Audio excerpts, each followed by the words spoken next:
नमस्कार, good morning. आपका स्वागत है आपके YouTube Shyam study point channel पर। मैं राधेश्याम सार सर आपका स्वागत एवं अभिनंदन करता हूं। अगर आपको ये वीडियो पसंद आए तो लाइक एंड सब्सक्राइब करना। आज का जो ये वीडियो बनाने का जो टॉपिक रखा है वो क्लास 10 के चैप्टर 7 जीव जनन कैसे करते हैं। तो आप इस वीडियो के साथ साथ नोट्स भी लिख सकते हैं। मैंने जो ये वीडियो डाली है इसमें नोट्स के टाइप से डाली है। आप इस वीडियो को नोट्स से तैयार कर सकते हो और सभी नोट्स परीक्षा की दृष्टि से बहुत महत्वपूर्ण है। इसमें जो भी नोट्स में लिखा है वो बहुत ही शानदार एवं सरलतापूर्वक लिखा गया है। तो मैंने जो इतना टाइम वेस्ट किया है तो इससे बनता है कि आप यूट्यूब को ज़रूर सब्सक्राइब करेंगे और लाइक करेंगे। तो सबसे पहले पॉइंट है मानव में प्रजनन। मानव में लैंगिक जनन होता है। मानव में कौन सा होता है? लैंगिक जनन। एक लैंगिक जनन होता है, एक अलैंगिक जनन। अलैंगिक जनन में वो होता है जिसमें केवल एक जीव भाग लेकर नए जीव की उत्पत्ति करता है। जैसे अमीबा में होता है और हाइड्रा विधि द्वारा ईस्ट और मुकुलन विधि द्वारा हाइड्रा और ईस्ट में होता है और द्विखंडन में होता है अमीबा में। तो मानव में प्रजनन होता है वो लैंगिक जनन होता है। लैंगिक परिपक्वता जीवन का वह काल जब नर में शुक्राणु तथा मादा में अंड कोशिका का निर्माण शुरू हो जाता है। किशोरावस्था की इस अवधि को यौनारंभ कहते हैं। यौनारंभ में यानी जो नर और मादा के शरीर में जो परिपक्वता आती है, यानी अंडाशय से अंडाणु निकलते हैं और वृषण से शुक्राणु निकलते हैं। तो नर और मादा में ये परिपक्वता आ जाती है। फिर है यौनारंभ पर परिवर्तन। यौनारंभ पर परिवर्तन देखिए, किशोरों में एक समान किशोर यानी नर और मादा दोनों में एक समान जो परिवर्तन होता है वो देखिए, काख व जननाग के पास गहरे बालों का उगना, त्वचा का तेलीय होना तथा मुआशा होना। त्वचा का तेलीय होना का मतलब होता है हमारे शरीर में एक तेलीय ग्रंथि द्वारा तेलीय तरल स्रावित होता है। जो मुआशे और जो फुंसियाँ होता है मुंह पर वो स्रावित होती हैं। लड़कियों में देखिए, जो यौनारंभ में लड़कियों में परिवर्तन होता है वो क्या होता है, स्तन के आकार में वृद्धि होने लगती है, रजोद्रम होने लगता है। रजोद्रम का मतलब होता है जो लड़कियों में जो रजोद्रम चक्कर चलता है ना वो होता है। लड़कों में देखो, चेहरे पर दाढ़ी मूंछ निकलना, आवाज़ का फटना, ये परिवर्तन कह देते हैं कि लैंगिक परिपक्वता हो रही है। यानी जो लड़कों में दाढ़ी मूंछ आ जाती है और आवाज़ का भारीपन होना या फटना, ये संकेत दिलाता है कि ये इसमें हार्मोन स्रावित होता है। और नर में हार्मोन है वो टेस्टोस्टेरोन होता है और लड़कियों में हार्मोन होता है वो एस्ट्रोजन।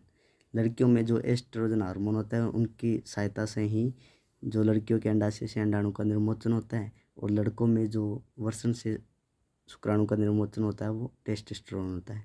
फिर आगे आता है नर जनन तंत्र। ये चित्र आपको समझ में आना चाहिए पहले। ये प्रोस्टेट ग्रंथि है और ये शिशन है, ये मूत्राशय और शुक्राशय और शुक्रवाहिनी और वृषण। ये नाम आपको समझ में आना चाहिए कि कौन सा है वो कहाँ पे है। फिर इसमें पहला पॉइंट जनतंत्र नर जनन तंत्र का है वृषण। वृषण उदर गुहा के बाहर वृषण कोश में उपस्थित होता है। वृषण है ना, नर में वृषण की संख्या 2 होती है। वृषण उदर गुहा के बाहर यानी शरीर से बाहर होता है। वृषण उदर गुहा के बाहर वृषण कोश में उपस्थित होते हैं। वृषण कोश तापमान तुलनात्मक रूप से कम होता है जो शुक्राणु बनने के लिए आवश्यक है। यानी अगर यह वृषण देखिए, सभी में अंडाशय लड़कियों में अंदर होता है शरीर में, लड़कों के बाहर क्यों होता है? क्योंकि वृषण जब अंदर होगा शरीर के तो शरीर के तापमान के समान ही तापमान होगा, इसलिए शुक्राणु उत्पन्न करने में हम सक्षम नहीं होंगे। लड़के तभी सक्षम होंगे जो वृषण है वो शरीर से बाहर होंगे, क्योंकि शरीर का तापमान बहुत अधिक होता है, इसलिए ये वृषण का तापमान बाहर होता है। यानी वृषण को उदर गुहा से बाहर बनावट में रखा है क्योंकि उसका तापमान है वो कम रहे शरीर से। अगर तापमान कम रहेगा तभी शुक्राणु इनसे निकलेंगे। तो वृषण कोश तापमान तुलनात्मक रूप से कम होता है, जो शुक्राणु बनने के लिए आवश्यक है। नर युग्मक शुक्राणु यहाँ पर बनते हैं। नर युग्मक कौन सा होता है? शुक्राणु। शुक्राणु यहाँ पे बनते हैं वृषण में। और वृषण ग्रंथि टेस्टोस्टेरोन हार्मोन उत्पन्न करती है। टेस्टोस्टेरोन के कार्य देखो, ए ऑप्शन शुक्राणु उत्पादन का नियंत्रण, और लड़कों में यौनावस्था परिवर्तन, यानी लड़कों में जो परिवर्तन होता है यौनारंभ में, वो इस हार्मोन के कारण ही होता है। फिर दूसरा ऑप्शन आता है शुक्रवाहिनी। शुक्रवाहिनी का क्या काम होता है? जब वृषण में शुक्राणु बनते हैं तो वो शुक्रवाहिनी नलिका द्वारा शिशन से बाहर आता है। तो देखिए, ये शुक्राणु को वृषण से शिशन तक पहुंचाती है। मूत्र मार्ग, यह मूत्र और वीर्य दोनों के बाहर जाने का मार्ग है। बाहरी आवरण के साथ इसे शिशन कहते हैं। संवधित ग्रंथियाँ, शुक्राशय ग्रंथि तथा प्रोस्टेट ग्रंथि अपने स्राव शुक्रवाहिनी में डालते हैं। देखिए, ये प्रोस्टेट ग्रंथि और शुक्राशय ग्रंथि है वो इस शुक्रवाहिनी नलिका में छोड़ते हैं अपना स्राव, जो मूत्र मार्ग से होते हुए बाहर चले जाते हैं। ये शुक्राशय ग्रंथि तथा प्रोस्टेट ग्रंथि अपने स्राव शुक्रवाहिनी में डालते हैं।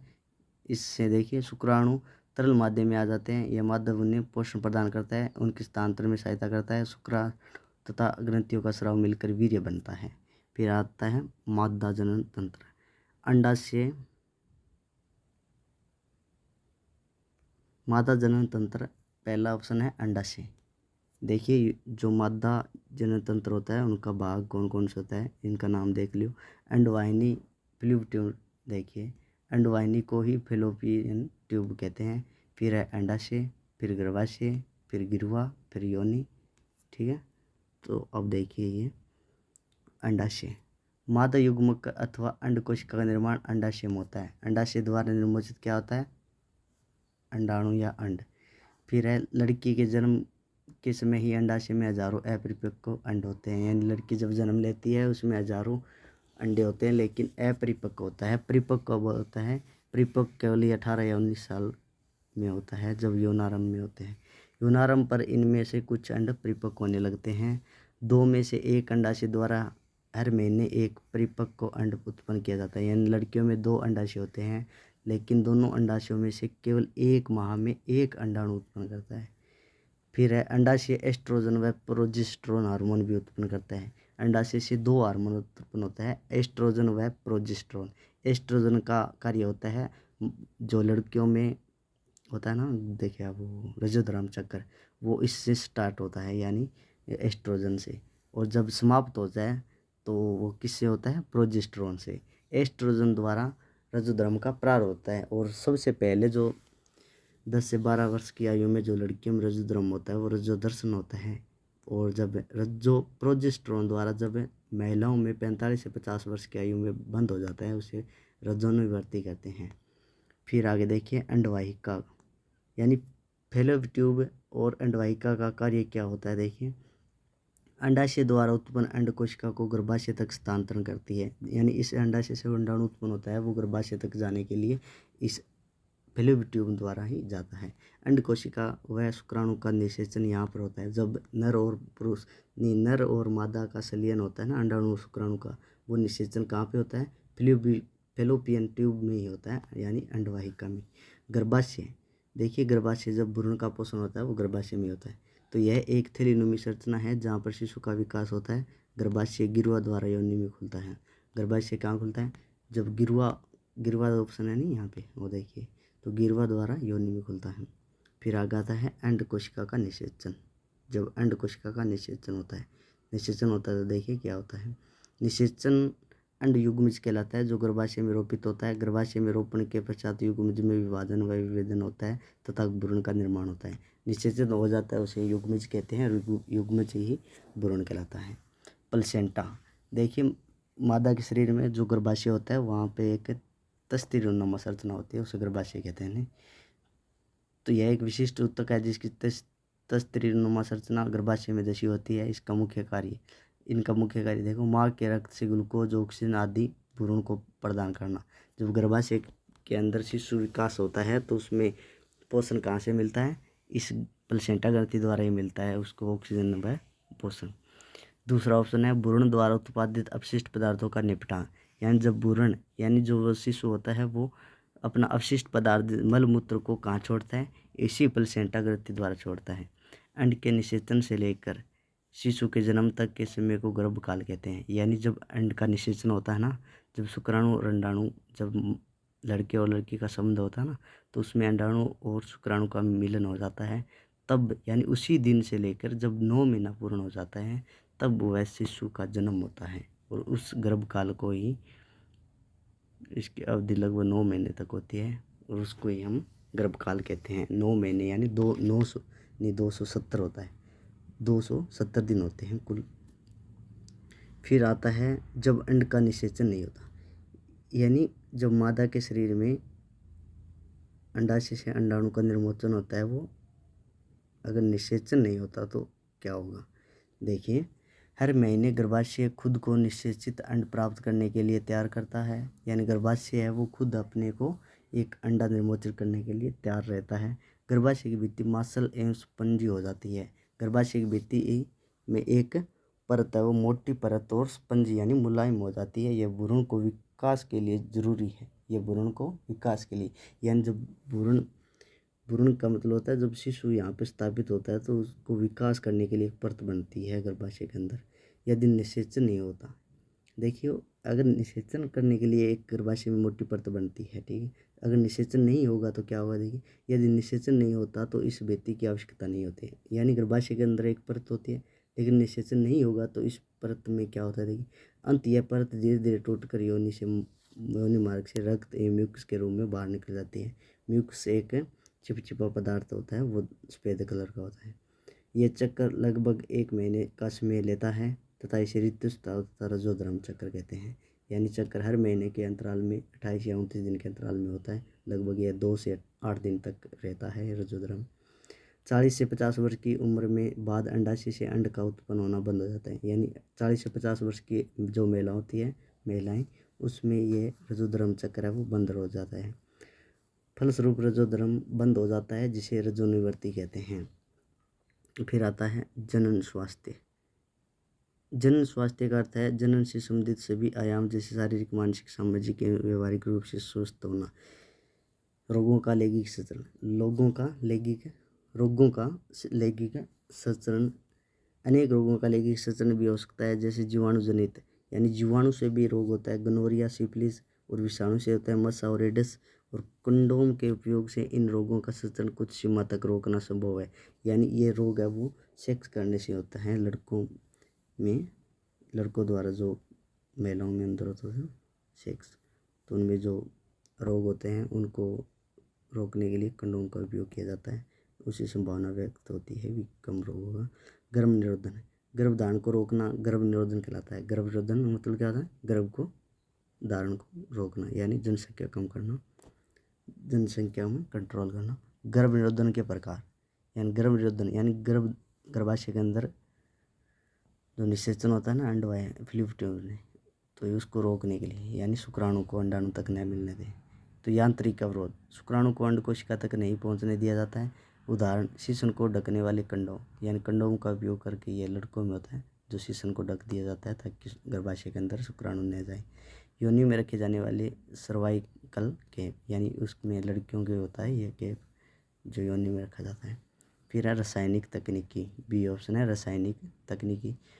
मादा में अंड को न बनने देना, इसके लिए दवाई ली जाती है जो हार्मोन के संतुलन को परिवर्तन कर देता है। यानी कुछ दवाई चल रही है आजकल जो लंबे समय तक लेते हैं महिलाएं, जो हार्मोन को संतुलन को परिवर्तन कर देता है। यानी हार्मोन स्रावित नहीं होगा तब तक अंडाशय नहीं बनेगा। इनके अन्य प्रभाव, विपरीत प्रभाव भी हो सकता है, यानी ये लंबे समय तक ले जाएगी तो विपरीत प्रभाव भी पड़ सकता है, महिलाओं में कमजोरी आ जाती है। फिर ऑप्शन सी है यूसीडी, लूप या कोपर्टी को गर्भाशय में स्थापित किया जाता है जिससे गर्भधारण नहीं होता। यानी कोपर्टी है और लूप है, उसको गर्भाशय में स्थापित किया जाता है ताकि उसमें शुक्राणु को गति नहीं होने दे, क्योंकि कोपर्टी में कॉपर का तार होता है लगा हुआ, उसको जो शुक्राणु है वो शुक्राणु को नष्ट कर दिया जाता है। फिर है शल्यक्रिया तकनीकी, शल्यक्रिया तकनीकी, नसबंदी, पहला ऑप्शन है नसबंदी। पुरुषों में शुक्रवाहिकों को रोक कर उसमें से शुक्राणु के स्थानांतरण को रोकना, यानी पुरुषों में जो वर्षण द्वारा शुक्राणु आता है उस नलिका को तोड़ दिया जाता है, काट दिया जाता है या धागे से बांध दिया जाता है। उस विधि को कहते हैं नसबंदी या वेसिक्टोमी। उसे वेसिक्टोमी भी कहते हैं, नसबंदी भी कहते हैं। फिर दूसरा ऑप्शन है ट्यूबेक्टोमी।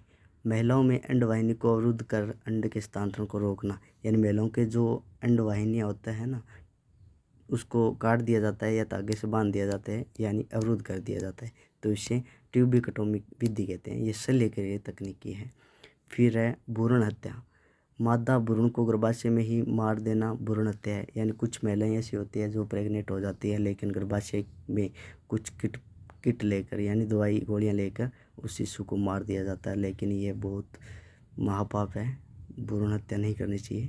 एक स्वस्थ समाज के लिए संतुलित लिंग अनुपात आवश्यक है, यानी स्वस्थ समाज वही होगा जिसमें संतुलित लिंग अनुपात आवश्यक है, यानी महिला और लड़कों का अनुपात है वो सही तरीके से रहे।